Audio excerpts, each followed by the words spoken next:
मैं माजरत चाहती हूँ क्योंकि मेरा आप लोगों की दुआओं से 24 तारीख को पोता हुआ, लेकिन वो हॉस्पिटलाइज हुआ है अभी, और मैं हॉस्पिटल से ही आ रही हूँ और मेरे जूते भी कोई उठा के ले गया है। तो उठा पटक हमारी ज़िंदगी में भी होती है, लेकिन मुशीर अंसारी साहब का मुशायरा और अलाउद्दीन जी का मुशायरा मैं तो बिल्कुल बिना किसी लाग लपेट के कहती हूँ कि ये दो मुशायरे ऐसे हैं जो मैं सालों से पढ़ती आ रही हूँ, नहीं छोड़ती। तो बहरहाल इश्क है, उर्दू से इश्क है तो आप लोगों से इश्क है, आपसे इश्क है तो उर्दू से इश्क है। दम ठोक कर कहा है कि उर्दू से इश्क है, दम ठोक कर कहा है कि उर्दू से इश्क है।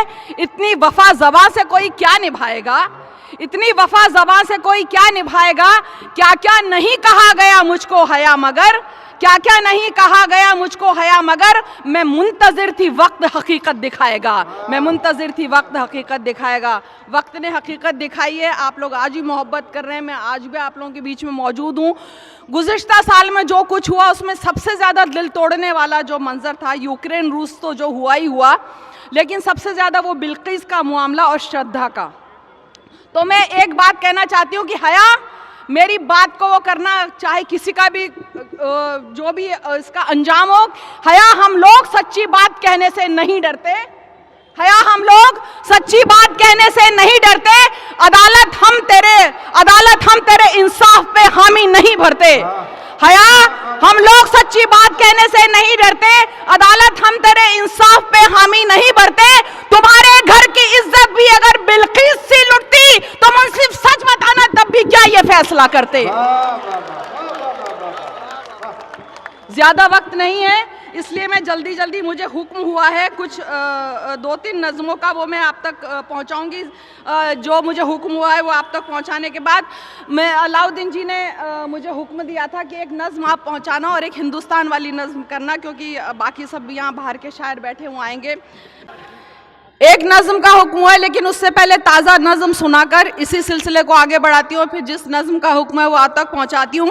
आपने देखा है कि मुजरिम कैसे छोड़ दिए जा रहे हैं सब, ठीक है। तो कभी तुम कैद करते हो, कभी आज़ाद करते हो, कभी तुम कैद करते हो, कभी आज़ाद करते हो। भला क्यों फैसलों पे वक्त फिर बर्बाद करते हो, भला क्यों फैसलों पे वक्त फिर बर्बाद करते हो। ताज़ा है, कभी तुम कैद करते हो, कभी आज़ाद करते हो, भला फिर फैसलों पे वक्त क्यों बर्बाद करते हो। अगर रेपिस्ट दहशतगर्द कातिल छूटने ही हैं, अगर रेपिस्ट दहशतगर्द कातिल छूट नहीं है, दरे इंसाफ पे जाकर के क्यों फरियाद करते हो, दरे इंसाफ में जाकर के क्यों फरियाद करते हो। वो जो बिल्किस के मुजरिम है वो शैतान से कम है, ये बाइज्जत बरी क्यों कर हुए आंखें सभी नम हैं। अब इनका नाम लिख दो तुम उसी फेहरिस्त में अव्वल, क्या इनके सामने फिरौन और शद्दाद करते हो।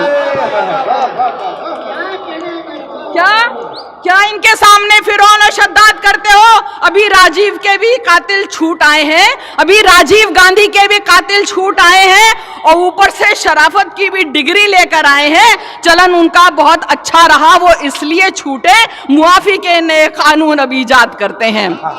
ये लॉजिक दिया गया था ना, मुआफी के नए कानून अब ईजाद करते हैं। किसी का कत्ल करके छूट जाना कितना आसान है, किसी का रेप कर सम्मान पाना कितना आसान है। यहाँ औरत की इज्जत धर्म की सूली पे चढ़ती है, फकत हिंदू मुसलमान क्या है मादरजात करते हो।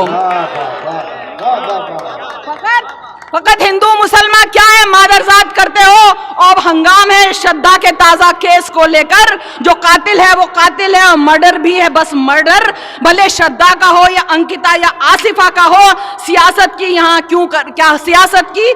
क्यों कर खड़ी बुनियाद करते हो, सियासत की यहाँ क्यों कर खड़ी बुनियाद करते हो। तुम्हें अपराध तो दिखता नहीं बस धर्म दिखता है, तुम्हें अपराध तो दिखता नहीं बस धर्म दिखता है। ट्विटर एफबी पे दिन भर गालियां मजहबी सुनता है, तुम्हें फ्रिज में रखे 35 टुकड़े तो नहीं दिखते। जहां प्रेमी हुआ मुस्लिम तो लव जिहाद दिखता है। जिहाद कर दिया मैंने, एक मात्रा बढ़ा दी जिहाद। जहां प्रेमी हुआ मुस्लिम तो लव जिहाद दिखता है। सुनो, जब अंकिता का कत्ल करने वाला पुलकित है, सुनो जब अंकिता का कत्ल करने वाला पुलकित है और जिसने कत्ल सलमा का किया हिंदू है, रोहित है, यहां तुमको मोहब्बत में सितम कम ही नजर आया, यहां तुमको मोहब्बत में सितम कम ही नजर आया। इधर कातिल का तुम सम्मान और इमदाद करते हो, उधर कातिल का तुम सम्मान और इमदाद करते हो। अरे अब बस करो, अब बस करो, अब बस करो भक्तों, अरे अब बस करो, अब बस करो, अब बस करो भक्तों। सभी की बच्चियों को ए खुदा महफूज तू रखे, खुदा ना खास्ता ये हादसा जो तेरे घर में हो। बस इतना पूछना है तुम हया तब भी यही कहते, बस इतना पूछना है तुम हया तब भी यही कहते, हया बस इतना पूछना है कि ये तब भी यही कहते। अब सुनिएगा, कहीं भी कत्ल हो या रेप हो बस इंसान करता है, कहीं भी कत्ल हो या रेप हो इंसान करता है। मगर ये कौन है जो धर्म को बदनाम करता है? भले श्रद्धा का हो, बिल्किस का या आसिफा का हो, ना ये हिंदुत्व करता है ना ये इस्लाम करता है, ना ये हिंदुत्व करता है ना ये इस्लाम करता है, ना ये हिंदुत्व करता है ना इस्लाम करता है। और एक गज़ल के 3-4 शेर सुना के एक नज्म सुनाऊंगी, छोटी सी नज्म सुनिए। यहाँ जो मैं कमाना शब्द लेके आई, वो कमाना यहाँ पे पैसे से मतलब नहीं, क्योंकि मैं यहाँ पे पैसों के लिए नहीं आती हूँ, ठीक है। और बहुत से मुशायरे छोड़ती हूँ जहाँ अच्छे खासे पैसे मिल रहे होते हैं, लेकिन एक औरत की जद्दोजहद, यहाँ मेरी बहन बैठी है, सुनिएगा। कमाने जब निकलती है तो बस चेहरा संवरता है, कमाने जब निकलती है तो बस चेहरा संवरता है। किसी औरत से पूछो दिल के अंदर क्या बिखरता है।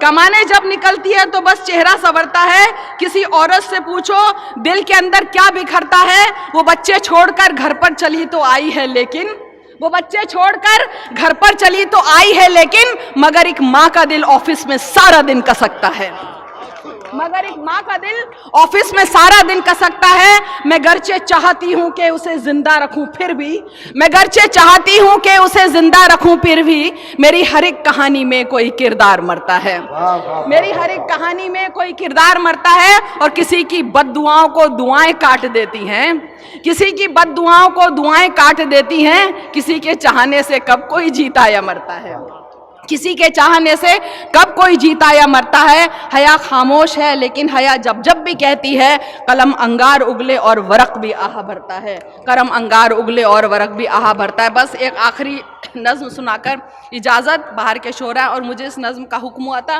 और आप लोग मेरी बात से इत्तेफाक रखते हैं तो साथ दीजिएगा। अपनी बात कर रही हूँ, मेरी बात कर रही हूँ, आपकी बात कर रही हूँ, अपने मुल्क की बात कर रही हूँ। सुनिएगा, हमको अपने पुरखों की पहचान चाहिए, यानी पहले जैसा हिंदुस्तान चाहिए। हमको अपने पुरखों की पहचान चाहिए, यानी पहले जैसा हिंदुस्तान चाहिए। ऐसा हिंदुस्तान सच बोलता हो जो दंगों की किताब नहीं खोलता हो, जो यकजहती में नफरतें ना घोलता हो, जो सबको एक तराजू में ही तोलता हो, जो सबको एक तराजू में ही तोलता हो, जो पुरसुकून माहौल इत्मीनान चाहिए, यानी पहले जैसा हिंदुस्तान चाहिए। हमको अपने पुरखों की पहचान चाहिए, यानी पहले जैसा हिंदुस्तान चाहिए। 22 सजा ना हक गोई हो जहां, बच्चियों की लाश नहीं बोई हो जहां, पिछड़ों ने पहचान नहीं खोई हो जहां, हया आदमियत न सोई हो जहां, हया आदमियत न सोई हो जहां। हमको इंकलाबी नौजवान चाहिए, यानी पहले जैसा हिंदुस्तान चाहिए। हमको इंकलाब, देखिए मुझे ना सियासत में नहीं आना, ठीक है, लेकिन मैं काम ज़रूर कर सकती हूँ कि मैं आवाम को एक बात पहुँचाऊँ। सियासतदान नफरत फैलाते हैं तो मैं एक पैगाम ज़रूर देने की कोशिश करती हूँ, ठीक है। नहीं, मुझे नहीं आना, ये मैं पहले भी कह चुकी हूँ। हमको इंकलाबी नौजवान चाहिए, यानी पहले जैसा हिंदुस्तान चाहिए। भूख से मरे ना जहाँ कोई आदमी, सस्ती हो जहाँ पे हर चीज लाजमी, मौके रोजगार की न कोई हो कमी, पास हो सभी के एक छत अपनी, पास हो सभी के एक छत अपनी। आत्मसम्मान स्वाभिमान चाहिए, यानी पहले जैसा हिंदुस्तान चाहिए। आत्मसम्मान स्वाभिमान चाहिए, यानी पहले जैसा हिंदुस्तान चाहिए। मजलूमों के साथ मारपीट बंद हो, नेता लोगों के लिए भी फिक्रमंद हो, ममनू जहां हर एक शरपसंद हो, अंधभक्त का ना हौसला बुलंद हो, अंधभक्त का ना हौसला बुलंद हो। मुल्क में महफूज एक एक जान चाहिए, यानी पहले जैसा हिंदुस्तान चाहिए। मुल्क में महफूज एक एक जान चाहिए, यानी पहले जैसा हिंदुस्तान चाहिए। जहाँ पे सियासत हिजाब पे ना हो, तंज किसी मजहबी किताब पे ना हो, गुंडागर्दी कॉलेज के बाप पे ना हो, रहम किसी इब्ने नवाब पे ना हो, रहम किसी इब्ने नवाब पे ना हो। फिर एक रजिया सी मुस्कान चाहिए, यानी पहले जैसा हिंदुस्तान चाहिए। फिर एक रजिया सी मुस्कान चाहिए, यानी पहले जैसा हिंदुस्तान चाहिए। और आखिरी बंद देखिए, और आखिरी बंद के आखिरी मिसरे पर मैंने हिंदुस्तान के मुकाबिल किसको रखा, इस पे गौर कीजिएगा। उर्दू को ना गैर कहे कोई भी जहां, आरती अजान पे ना बैन हो जहां, हम बिरादरे वतन नहीं है मेहमान, सरजमीन हिंद जैसा मुल्क है कहाँ, सरजमीन हिंद जैसा मुल्क है कहाँ।